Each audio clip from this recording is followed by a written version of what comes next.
Hi people, samahan niyo naman ako ngayon magbantay dito sa aking munting tindahan. At ayun nga, ang aga ko dito maligo.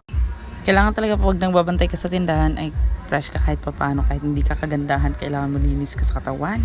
At ayun nga, naglagay na rin ako ng lip tint dito kasi nga namumutla na rin ang person na to. Kaya ayan, it's okay na yan. Ganyan lang naman ako kapag dito lang ako sa tindahan.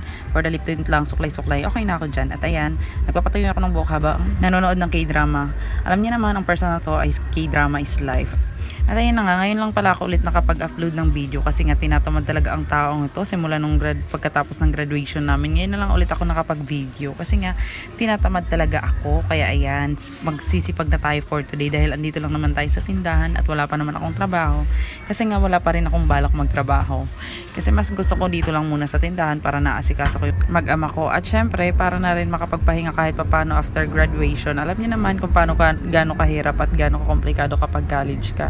Sobrang nakakapagod at sobrang nakaka-stress. Kaya kailangan muna natin ng konting pahinga.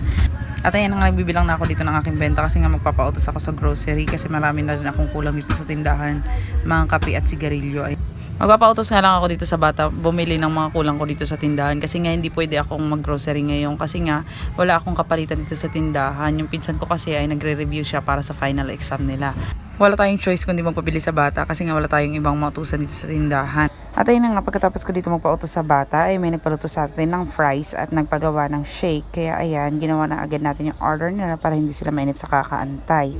Marami din pala akong iba't ibang tinitinda dito ng mga merienda dito sa aking tindahan. Tulad na lang ng burger, fries, footlong, halo-halo at iba pa. Pwede rin sila sa akin magpaluto ng pansit canton. Sobrang dami kong racket dito sa tindahan ko kasi nanihinayang talaga ako sa benta at andito lang naman ako sa aking tindahan. Kaya kapag kaya ko naman gawin, ginagawa ko na. Sunod-sunod na rin nga pala dyan dumating ang mga customer natin sa fries at saka sa shake. Kaya ayan, aligaga na yung taong ito. At syempre nagmamadali na kasi sunod-sunod na rin yung bumibili sa tindahan. Minsan naman kapag hindi busy yung pinsan ko, siya talaga dito yung katulong ko sa tindahan. At ayun na nga, pagkatapos ng duty ko dito sa tindahan, dito naman tayo sa kusina. At hapon na nga pala yan, magluluto na tayo ng ating hapunan at magsasaing na rin.